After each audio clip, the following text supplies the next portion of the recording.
मैदानाच्या आतमध्ये नाटोई संघाचे डागआउटमध्ये कुठेतरी टाळ्या पाहायला मिळते. वैभव स्वतः मैदानाच्या आतमध्ये चांगली फलंदाजी करतोय. तिसरा चेंडू पुन्हा एकदा तयार. ओहो, यावेळेला जाग्यावरून खेळण्याचा प्रयत्न, चेंडू हवेमध्ये पुन्हा एकदा झेल होईल का पाहूया. ओहो, चांगले अटेम्प्ट, पहिल्या अटेम्प्ट नाही तर दुसऱ्या अटेम्प्टमध्ये झेल घेतली. गमाव संपुष्टात येतो खेळ. वैभव बॅटल बॅक टू डागआउट. ज्याच्या बॅट मधून धावा येतो त्यालाच परतीचा इशारा परतवलाय. फलंदाज बाद होतोय. वैभव पाहायला मिळतोय आपल्याला मैदानाच्या आतमध्ये.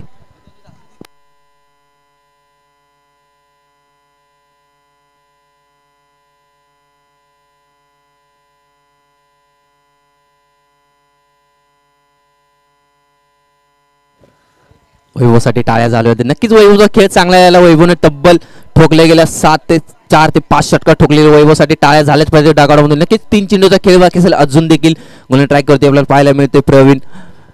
नक्कीच 3 चेंडूचा खेळ बाकी. अजून कधी चांगलं धावफलक रोखावं लागेल. धावफलक जाऊन पोहोचले तब्बल 43 धावा. वैभवची जागा भरून काढते नवीन फलंदाज मैदानाच्या आतमध्ये प्रवीण पाहायला मिळते. प्रवीण वर्सेस प्रवीण असं समीकरण मैदानाच्या आतमध्ये काय होते पाहूया. पुढचे 3 चेंडू.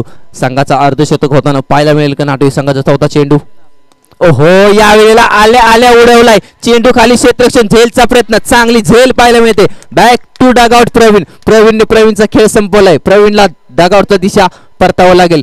जसं लागोपाठचा वैभव आउट झाल्यानंतर वैभवची जागा भरून प्रवीण आलेला. प्रवीणला देखील परतीचा इशारा करावा लागेल. लगातारच्या 2 चेंडूवरती तब्बल 2 विकेट गोलंदाज प्रवीण पाहायला मिळतोय.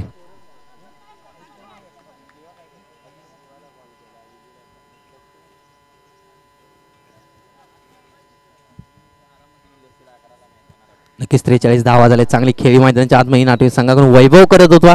वैभवला रस्त्याचा परतवल्यानंतर लगातारच्या दुसरा देखील विकेट पडलाय. 2 विकेट झाले. अजून 2 चेंडूचा खेळ बाकी असेल. 2 टू गो. पहिल्या इनिंग्स 2 धावा. 43 धावा पाहायला मिळते आपल्याला. 2 टू गो. 2 चेंडूचा खेळ बाकी असेल. अजून देखील पहिल्या इनिंग्स मधील उमरवाडी संघाचा गोलंदाज प्रवीणने कुठेतरी कमबॅक केलाय. अजून 2 चेंडूमध्ये कमबॅक केलं तर चांगला गोलंदाजी म्हणावी लागेल वैभवची. 5वा चेंडू पुन्हा एकदा तयार. ओहो, यावेळेला पुन्हा एकदा जागेवरून लगातारचे हॅट्रिक होईल का वैभवच्या गोलंदाजी मध्ये. झेलचा प्रयत्न, काय झेल घेतले. रिले झेल पाहायला मिळते मैदानाच्या आतमध्ये. झेल of the match, catch of the day, catch of the tournament मैदानाच्या आतमध्ये हॅट्रिक झाले. नक्कीच प्रवीणसाठी टाळ्या झाल्या पाहिजेत. लगातारचे 3 विकेट्स. प्रवीणसाठी 500 रुपयाची बोली देखील. नक्कीच प्रवीणचा खेळ चांगला लागला मैदानाच्या आतमध्ये. 2 षटकामध्ये धावा आल्या. लगेच तिसऱ्या षटकामध्ये वैभवने प्रवीणने धावा रोखल्या गेल्या. लगातार 3 चेंडू 3 बळी घेतले. वैभवची विकेट दुसऱ्या साईडला, प्रवीणची विकेट तिसऱ्या साईडला आलेला. हेमंतची देखील विकेट. चांगली गोलंदाजी. 1 टू गो. शेवटचा चेंडू बाकी असेल.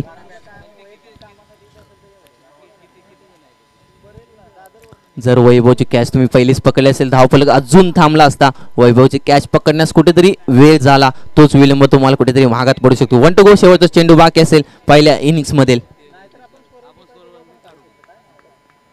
शेवटचा चेंडू पहिल्या इनिंग्स मधील.